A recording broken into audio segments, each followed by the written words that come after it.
After living here in Nairobi, Kenya for over a year now, one thing that I've noticed, as I stated in my previous video, was that everything here is never the official price. If somebody tells you something costs $100, you can start negotiating as low as $25, and they might even sell it for $30. And yes, this is a cultural thing that has historically been all over the continent of Africa, but I always noticed that this is probably one reason that it contributes to the fact that Africa is underdeveloped. And I don't know if you guys know or not, but I don't think that having unset prices and having to negotiate everything is actually assisting in developing Africa. So today I'm going to break down exactly why bargaining culture is keeping Africa poor. I'm Austin Holloman. If you don't know me already, I'm a world traveler. Make sure you like the video and subscribe. Now, first of all, why do Africans negotiate everything in the first place? I've been to 5 continents around the world, and this is the only continent in the world where it seems like everybody's trying to get over, when really they're not trying to get over. It's just how things have been for a while. So first of all, why do Africans in the first place want to negotiate every price rather than having a set price on the wall, on the product, so that way people know exactly what they have to pay for what they want? In many African countries, a large portion of the economy is considered informal. These are examples such as street vendors, open air markets, or a small family business. And unlike supermarkets or chain stores, these prices usually are not fixed by a corporate system, and sellers set prices based on demand, supply, and the buyer's perceived ability to pay. And this allows negotiation to ensure that the buyer and seller both feel that they're getting a fair deal. And for buyers, it's a way to stretch limited budgets in economies where wages can be inconsistent and inflation is common. And we'll get into why that whole the buyer and seller feel like they're getting a fair deal is actually not exactly what it seems like. Second, it could be a cultural norm because bargaining is seen as a part of the relationship building process, which I don't believe that. It's not just about the money, it's about respect and human connection. And in many African cultures, the first price is viewed as an invitation to negotiate, not the final offer. Now check this out. This is actually pretty funny. Refusing to negotiate can sometimes come off as rude or arrogant, as though you don't want to engage with the seller. Or it could also mean like, oh, I have so much money, so I'm not going to negotiate with you. You want 500 shillings for this, and I know that it's only 100. Just take it. I don't care. That's what they mean by when they say that. Now, the third thing, which is what I believe the most, is it's an adaptation of scarcity, because as we all know, Africa has always been perceived as a poor continent. That being said, African communities have dealt with scarcity and fluctuating trade conditions for a while now, so negotiation became a survival skill. Then, of course, with colonization and post-colonizational periods, this taught these people how to be cautious with money and resource and finding value. Negotiation became a way to level the playing field, especially when there was inequality in who controlled the resources. Now, for the seller and the buyer, this could give them a psychological strategic advantage. For example, sellers, as I said before, will often price goods higher than they expect to sell them for because they are anticipating people to come negotiate in the first place. And buyers already know that. So they both play a game where they meet in the middle. And this keeps the economy dynamic and personal and allows for micro adjustments based on loyalty, repeat business, or even sympathy. Sounds so great, right? Until actually you want to actually create a business that can actually sustain you and your family. But you can't do that because you cannot do a cash flow forecast if you don't know what you're going to sell. What do I mean by that? Or you don't know how much you're going to make.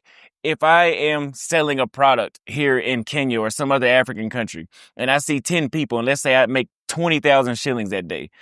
The issue with this is the next day you can see and sell to 10 people and make 200 shillings. So how can you effectively scale and grow a business with that sort of financial outlook on your business? You can't even do any predictions. When you're in the West or anywhere else in the world, the reason that they're able to scale and get loans and investors is because they are able to show forecasts and have predictions. For example, when I was a barber, I was like, okay, you know what? If I want to make $10,000 this month, I need to see this many people in my chair this week, because I knew I was charging $80 a haircut. I need to see this many people this week. Now, if you're charging $80 for your service, but that could be negotiated down to 25, and every 10 people get cut at $25, and then 2 people come through for 80, how can you effectively predict and actually maintain and sustain a reliable income? And not to mention, this also will lead to low trust and formal pricing because people assume the price is already inflated, so they undercut. And this is the issue when I got here because I was like, okay, you know what? Damn, they're lying to me. Like, why do they keep? I'm thinking they're trying to get over me. They're just jacking up the price. But really, because I mean, here's the thing: if they're jacking up the price that high, I wonder, do they have a sheet somewhere where they know how many of these beds that they need to sell, or they know how many of these couches that they need to sell? It's impossible for them to have that sheet because they don't know what price they're going to sell the beds at. That's not how that works. And then on top of that, I remember I had a meeting with actually like a financial service here in Nairobi. And one thing that he stated was that a lot of foreign investors are actually afraid to invest in Africa. Granted, because they know about terrorism, wars, Nigerian scams, stuff like that. But then if you throw this into the mix, like, hey, imagine telling an investor in Singapore, hey, I want to invest in this business in Nairobi. I want to invest in this business in Kampala, but they're not going to have any set prices on the products.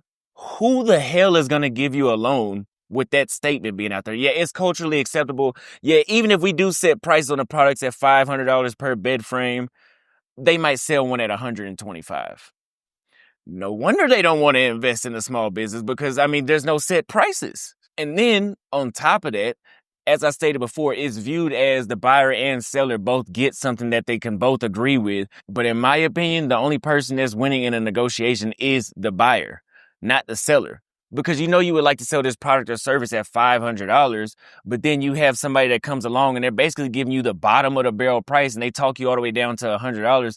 You are now at a deficit. You're now making the bottom. You're basically, you went from expecting a livable price on your product to now an impoverished price. And if you keep selling at that bottom rate, how the hell can you even reinvest in your business? How can you project what you're going to make next week and you don't have any positive? Everything is just fluctuating all the time. It's all over the place.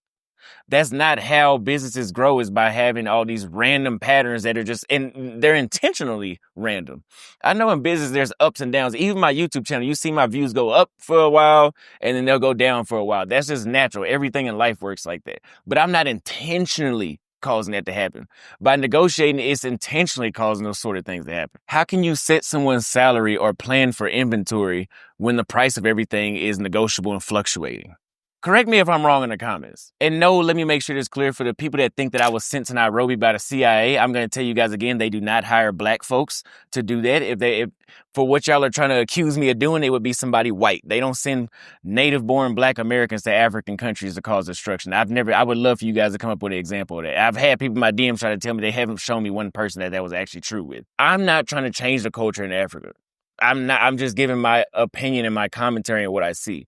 But until, not just in Kenya, continent-wide, until the negotiation thing goes away and they're constantly trying to overcharge, Africa will never be able to get the amount of investment that it wants. And so that is something that won't change overnight, but it will change with more foreigners coming here time and time again. And you will see that now there are some Africans that I've worked with here in Kenya. Of course, it's not absolute. Some of them do understand this, but usually they've been to a Western country and they've learned, okay, well, hey, England's economy is pretty good and they're not negotiating everything. So then they come back and they have set prices and they actually learn how to do business the way it has done in the West. And we can't say it doesn't work in the West because it is working. It is working in the West in places like Singapore, even places like Thailand. And yes, you can negotiate in all those places, but it's not the norm for every single business that you go to. But I'm Austin Holloman again. Correct me if I'm wrong. I'm not here to offend anybody. I just wanted to open that discussion on my viewpoint of negotiation and how it is detrimental and is keeping Africa poor. Let me know what you'd like to see next. And guys, this is why I tell you it's important before you come to Africa to try to do business to actually have the proper network. People like Kevin, people like Troy that have been here for over a decade. These are people in my network that have made the mistakes, that have been scammed. They've seen people come here and try to work their way around and think they could cheat the system and don't understand what's really going on and lose it all. If you guys want to join that network and you don't want to be one of the sorrow stories and you want to do it the right way, click the link in the first pinned comment description, book a consultation, and I'll inform you on everything you need to know and connect you with the right people so you can actually be able to scale your business here in Africa and not fail.